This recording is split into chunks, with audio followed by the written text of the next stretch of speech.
Hello friends, आज की lecture discussion में मैं टॉपिक ले रहा हूँ BSc part third quantum mechanics paper से Compton effect and quantum shift formula. तो क्वांटम इफेक्ट क्या होता है क्वांटम मैकेनिक्स में?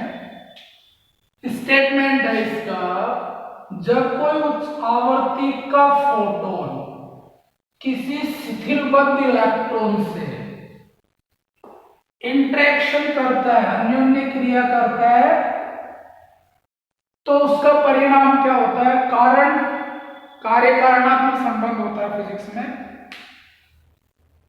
तो कार्य तो ये हो गया, अब इसका रिजल्ट क्या है, परिणाम क्या हुआ इस कार्य का? इस कारण का कार्य क्या हुआ कि वह निम्न आवर्ती के फोटोन में परिकीर्णित हो जाता है। कार्य कौन सा हुआ? निम्न आवृत्ति के फोटोन में परिकीर्णन। कारण क्या हुआ कि उच्च आवृत्ति का फोटोन किसी शिथिलबद्ध इलेक्ट्रॉन से इंटरेक्शन कर रहा था, तो उसका कार्य ये हुआ कि वो निम्न आवृत्ति के फोटोन में परिकीर्णित हो गया। साथ ही जो इलेक्ट्रॉन है, जो शिथिलबद्ध इलेक्ट्रॉन है, वो रिकॉइल होकर अपनी दिशा से रिकॉइल होकर मूवमेंट करता है, मोशन में हो जाता है। ये घटना चूंकि कॉम्पटन साइंटिस्ट ने देखी और उन्हीं के नाम से इसको कॉम्पटन इफेक्ट कहते हैं। डायग्राम से समझ सकते हैं कि न्यू आवर्ती का कोई फोटोन आपतित हो रहा है, ये शिथिलबद्ध इलेक्ट्रॉन है। दिस इज शिथिलबद्ध इलेक्ट्रॉन। शिथिलबद्ध का मतलब है जो एटम में वह इलेक्ट्रॉन जो नाभिक से कमजोर रूप से बंधा हो, जैसे मेटल में बाह्यतम इलेक्ट्रॉन या वैलेंस इलेक्ट्रॉन लगभग मुक्त होता है, उस तरह के इलेक्ट्रॉन की यह कल्पना कर रहा है। तो ये स्थिर था, इसलिए इसका मोमेंटम 0 और इसकी एनर्जी केवल रेस्ट मास एनर्जी होगी, क्योंकि एनर्जी जो होती है रिलेटिविस्टिक डायनेमिक्स में वो mc² होती है, which is equal to rest mass energy plus kinetic energy. तो काइनेटिक एनर्जी तो यहां हो नहीं सकती क्योंकि इलेक्ट्रॉन स्थिर है, उससे इंटरेक्शन किया तो वह न्यू आवर्ती का फोटोन न्यू डैश आवर्ती के फोटोन में स्कैटर्ड हो गया। उस स्कैटर्ड फोटोन की आवर्ती न्यू डैश थी, वो न्यू से कम पाई गई। इस घटना को हम कहते हैं कॉम्पटन इफेक्ट। और जो इलेक्ट्रॉन था वो अपनी दिशा से रिकॉइल होकर इधर पहुंचा, वो रिकॉइल होकर इलेक्ट्रॉन इस दिशा में विवेक से गतिशील हो गया। तो जो फोटोन था वो फाइटोन से क्या हो गया?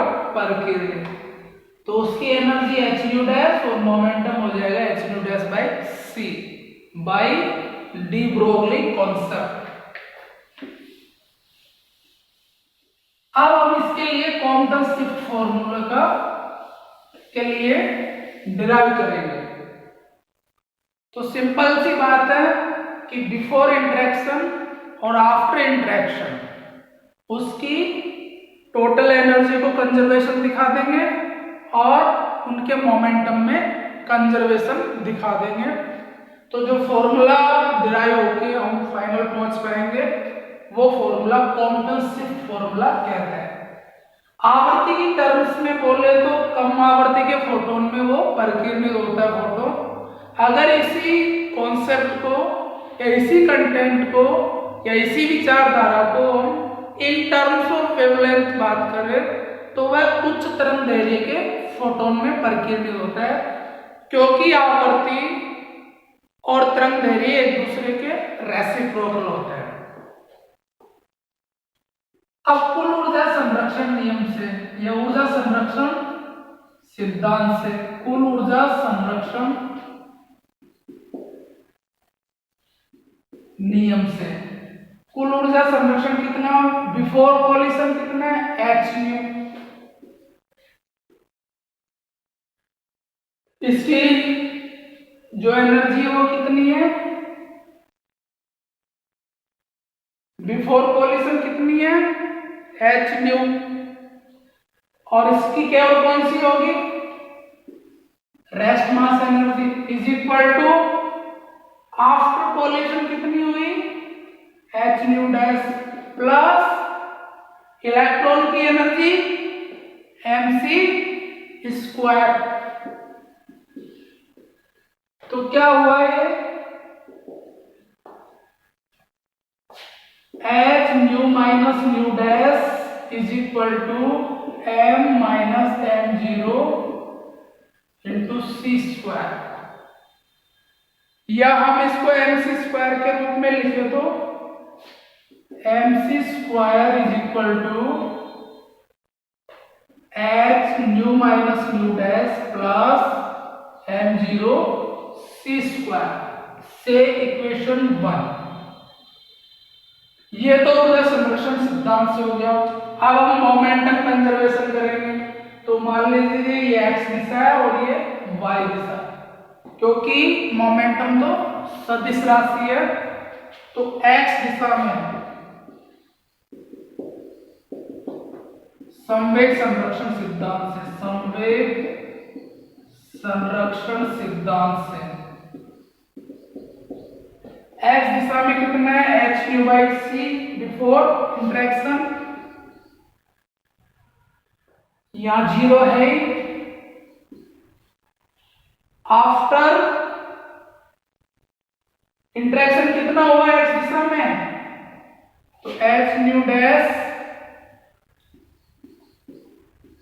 बाई सी किस दिशा में चाहिए, x दिशा में। तो एच न्यू डैश बाई सी का इस दिशा में कंपोनेंट ले लेंगे कोस फाइव प्लस इस मोमेंटम का इस दिशा में, ये थीटा कोण से रिकॉइल होता है इलेक्ट्रॉन, माना इस दिशा में x दिशा में इसका मोमेंटम कितना होगा, mv कोस थीटा। तो क्या हो जाएगा ये, mvc cos theta is equal to h nu minus nu dash cos five, समीकरण 2। यह दिशा में संवेग संरक्षण सिद्धांत हो गया। अब y दिशा में संवेग संरक्षण सिद्धांत से y दिशा में, इसका y दिशा में कितना है, जीरो फोटोन का, और इसका तो जीरो है, y दिशा में भी नहीं है क्योंकि मोमेंटम जीरो है। आफ्टर इंटरेक्शन कितना होगा इसका y दिशा में, तो h न्यू डैश बाई सी, ये इस दिशा में था, इसका y दिशा में कितना हो जाएगा, ये 90 माइनस 5 होगा, तो cos 90 माइनस 5 कितना हो जाएगा, sin 5, तो ये sin 5, और इसका y दिशा में तो 90 प्लस थीटा, तो plus mv cos 90 plus theta. तो क्या हो जाएगा ये, zero is equal to H new dash by C sine 5, और ये कितना हो जाएगा, cos 90 plus theta minus sine theta, तो minus M V sine theta. क्या हो जाएगा, इसको कैसे लिख सकते हैं, M V C sine theta is equal to H new dash sine 5, equation number 3।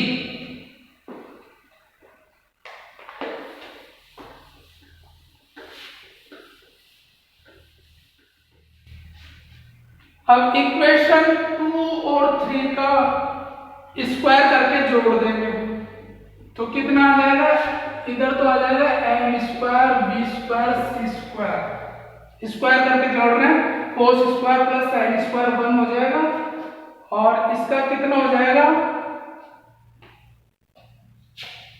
Is equal to h square, ये हो जाएगा nu square plus nu dash square cos square 5 minus 2 nu nu dash cos 5, ये तो इसका square हो गया और इसका स्क्वायर करके जोड़ देंगे h square new dash square sine square 5,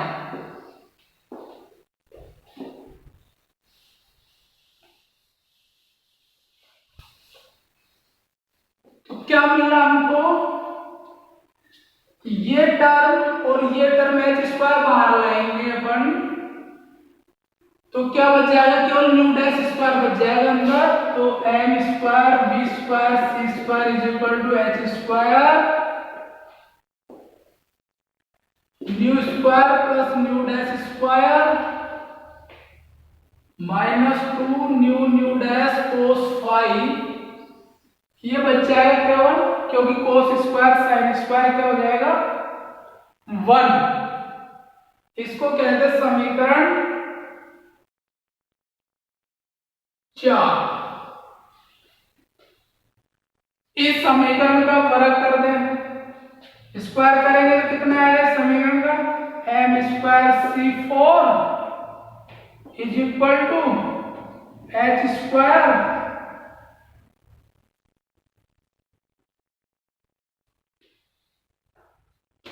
new square plus nu dash square minus 2 nu nu dash, ये तो प्रथम इस टर्म का स्क्वायर हो गया plus m0 square c4 plus 2h m0 c square nu minus nu dash,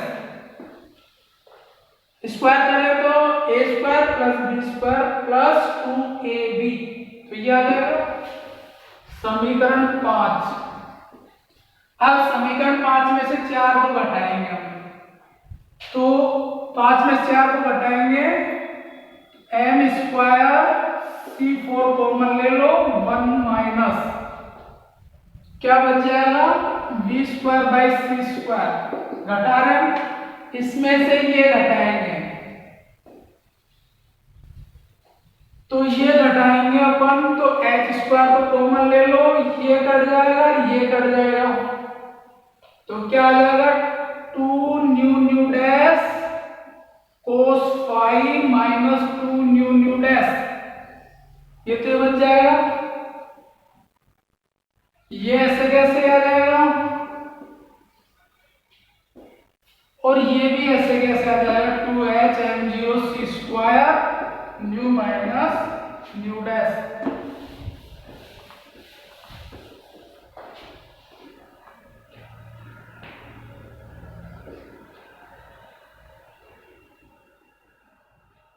अब चूंकि m बराबर होता है m0 whole under root of 1 minus b square by c square, ये मास का रिलेटिविस्टिक फॉर्मूला है, जहां m0 रेस्ट मास होता है ये मूविंग मास, तो moving mass always greater than rest mass, तो इसको अपन इसमें रखेंगे तो m0 स्क्वायर c4 बच जाएगा, ये कट जाएगा, तो यहाँ पे बच गया m0 square c4 is equal to,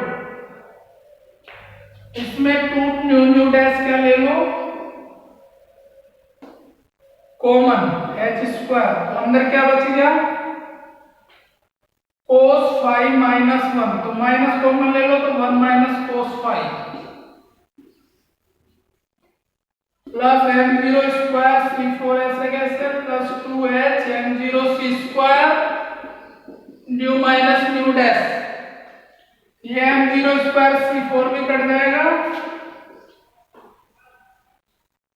क्या बच जाएगा ये 2 m0c square nu minus nu dash is equal to 2 nu nu dash h square 1 minus cos phi. क्या कट जाएगा? एक h कट जाएगा, 2 कट जाएगा, एक h और कट जाएगा और न्यू न्यू डैश को इसके नीचे लाएंगे तो क्या बच जाएगा? ये हो जाएगा 1 अपॉन न्यू डैश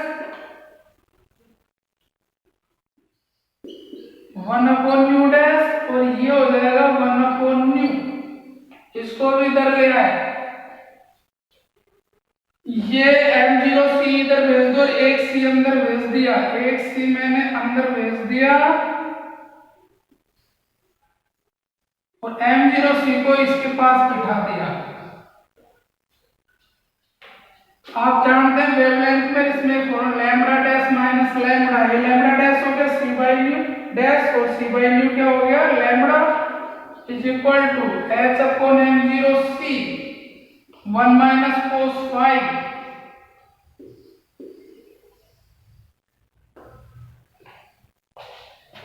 ये कांस्टेंट h m0 भी rest mass of the electron है और c वेलोसिटी ऑफ लाइट है, कांस्टेंट है। तो एक नया कांस्टेंट हो जाएगा लैम्बडा डैश माइनस लैम्बडा, उसको लैम्बडा c बोल दिया 1 माइनस कोस फाई। तो आपको बताया था कि लैम्बडा बढ़ जाती है आफ्टर इंटरेक्शन और यही कॉम्पटन प्रभाव था। तो ये जो कहते हैं इसको बोलते हैं कॉम्पटन शिफ्ट फॉर्मूला। तो एग्जाम के लिहाज से ये बड़ा इंपॉर्टेंट है। अब ये कॉम्पटन वेवलेंथ के बारे में नेक्स्ट वीडियो लेक्चर में चर्चा करेंगे। कोस फाई, फाई क्या है? Angle of scattering of the photon. Lambda c Compton wavelength, new parameter है क्योंकि सारे कांस्टेंट है, इसको हमने कॉम्पटन वेवलेंथ मान लिया। और ये कॉम्पटन शिफ्ट मतलब वेवलेंथ में कितनी शिफ्टिंग हुई, कितनी बढ़ गई आफ्टर इंटरेक्शन, उसका मेजरमेंट है। Therefore it is said to be as Compton shift formula. तो ऐसी उम्मीद के साथ कि ये चीज आप समझेंगे ताकि कल का वीडियो लेक्चर जो भी हमारे सामने आएगा वो और ज्यादा समझ पाओगे उसको। तो आज के लिए इतना ही। तो थैंक यू फॉर डिस्कशन।